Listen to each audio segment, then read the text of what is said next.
Hello Libra, it's umomgtarot, and this is your Who's Reaching Out Tarot card reading. Alright, here we go. We're going to start with the Zodiac Oracle cards. Well, the Zodiac signs from the Astrology Reading Oracle cards deck. And we're going to see who's reaching out as per their sign. It could be their sun, moon, rising, or they could just be exhibiting these characteristics. So let's go. Gemini, what? Gemini, the energy is communicative, mischievous, lively, witty, and informative. Stimulating exchange is possible. So this person could be very communicative because naturally Mercury is the ruling planet of Gemini, and Gemini, Mercury is about communication. Could be World Wide Web, like internet communications or texting, anything like that. They could be very charming through the internet or text conversation. So you know, you might be feeling good, get some texts, good mornings and good nights and like stuff like that. Or you could get somebody who reaches out through the web, okay? So then the next energy that's coming up here is the Cancer energy. This energy is emotional, sensitive, caring, and loving. It may concern family, a mother, or a child. Who's reaching out? It could be a mother or somebody connected to your mother or a child. But, I mean, it could also just be somebody with very nurturing qualities. Or they have, like, that moodiness. They're, like, happy one day, a little miserable the next, and like, you know, little unpredictable.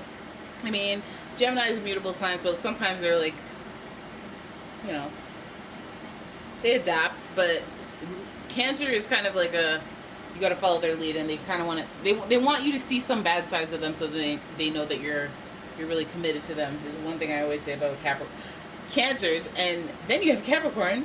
The energy around you is serious, materialistic, and hardworking.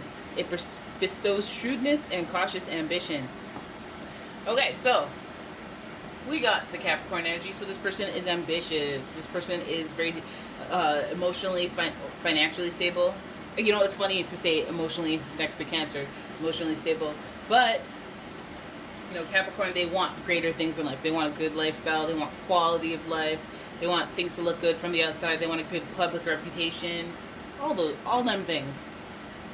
Alright, so you have somebody who's very charming, very emotional, but they're somewhat romantic, somewhat very caring and nurturing, and they're ambitious, and they're somewhat stable, you know? But then that makes them very slow and deliberate. You can't rush a Capricorn, like I always say with the earth signs. They're very, like, they like to test things out, they like to see what's going on before they proceed with their plans. So let's have a look at the spread of the reading and see how this goes down with this person. Alright. Here we go. First card. Four of Pentacles. Okay, so this person might be holding back a little bit, maybe a little bit too much. They might be hiding something. We have the Six of Swords, somebody who's moving on, okay. Then we have the High Priestess. Alright, this person can be psychic, can be intuitive. We have the King of Cups, another intuitive figure. And then we have the Strength card again. Not bad. So this person reaching out. They could be reaching out, but they're holding some details of the circumstances in which they come out of the story. So you may want to watch for that. But at the same time, I don't say it's straight up lying. It's just they're holding back. They could be a little guarded. They could be a little bit like, I won't let you know all of this stuff just yet, kind of vibe when they're communicating with you. So not straight up lies, but just like omitting things. I think that maybe this person has like, it's either that they couldn't move on or they need to move on and they're trying to move on. So I'm wondering if this could be like a little bit of a rebound situation. Like they're holding back secrets and then they're trying to move on.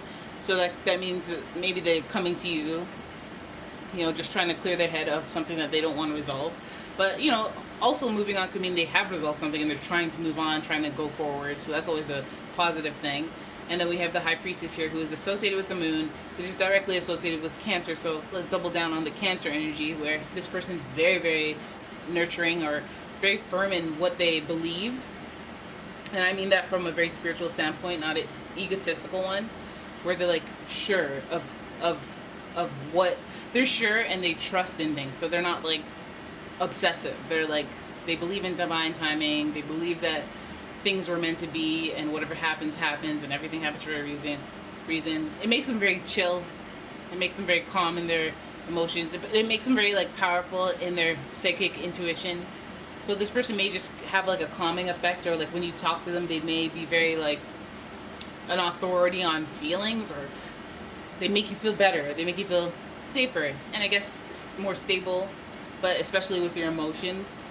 And then the High Priestess is she rules like the beginning, middle, end. She knows what's going to happen, and even when people are at the point of questioning, to her, she has all the records of information, the Akashic records.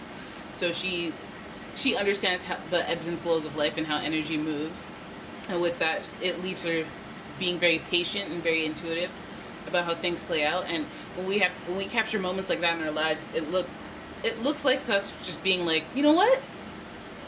I'm throwing my hands up.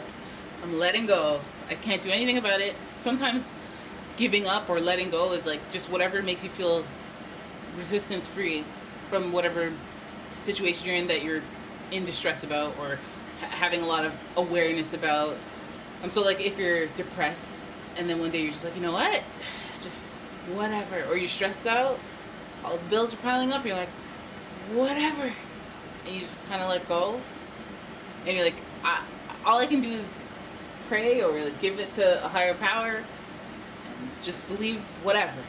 You know, I'll try to do some stuff here down on earth to make things happen, but I believe that there are forces behind me, like angels, spirit guides, whatever. They will help me out. And it helps. It's the law of attraction, but it helps. It helps things happen. And I feel like in ways that we don't have any resistance, we can definitely see examples of how things come to us just because we believe they will, because it's a normal thing for us to attract. Like for me, for a brief period of time, it was free samples. Free samples were always at my doorstep, because I always get free samples.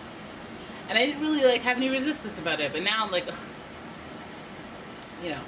Anyways, that's neither here nor there. So, and also this person coming towards you is very emotionally intuitive in a masculine way and a feminine way. So there's so much balance.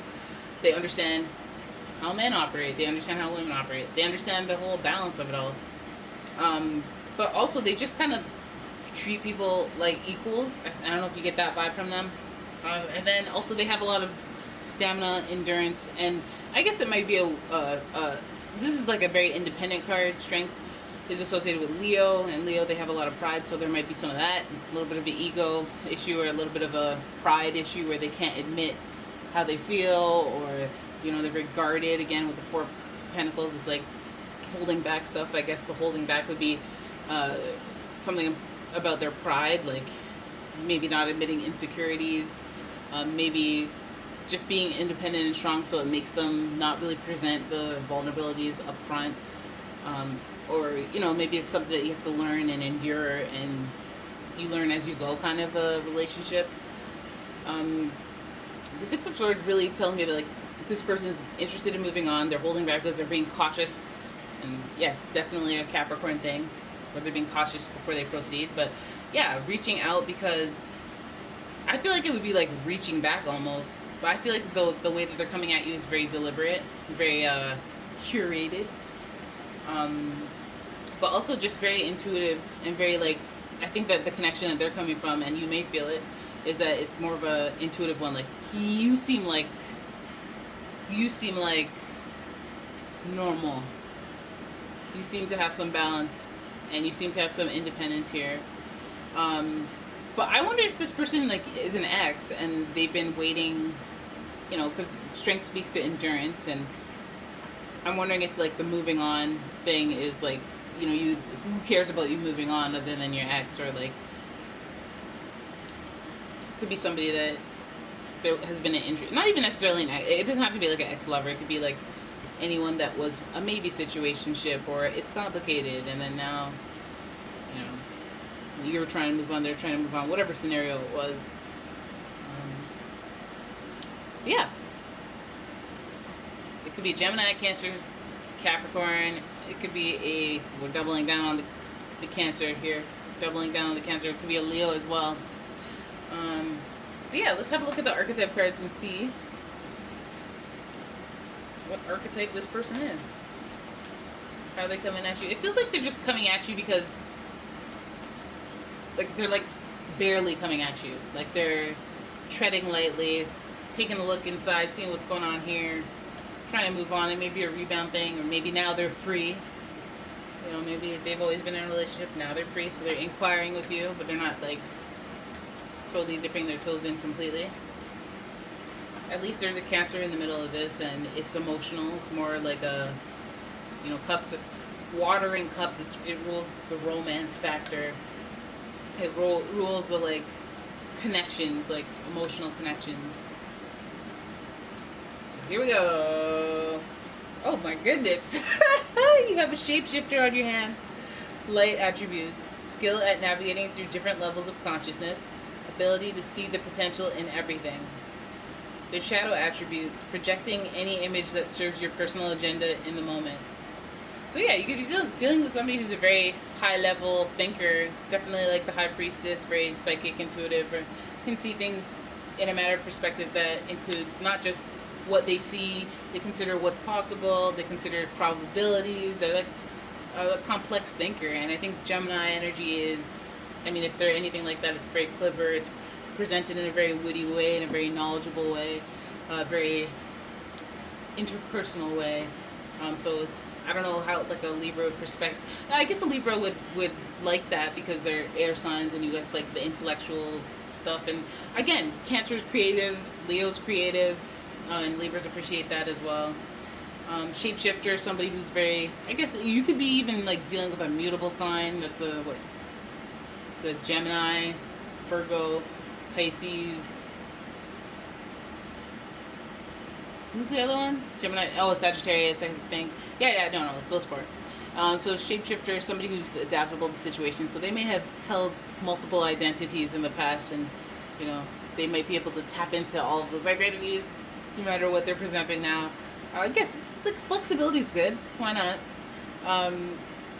That's good. Somebody who's intuitive and somebody who can read situations, and they don't just kind of interject their personality. They read the room.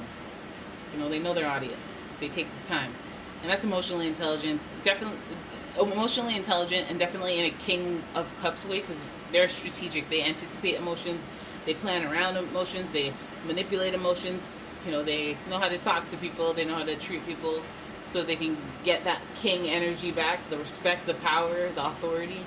But like they consider both the consciousness of the person and the well-being of the person on an emotional level.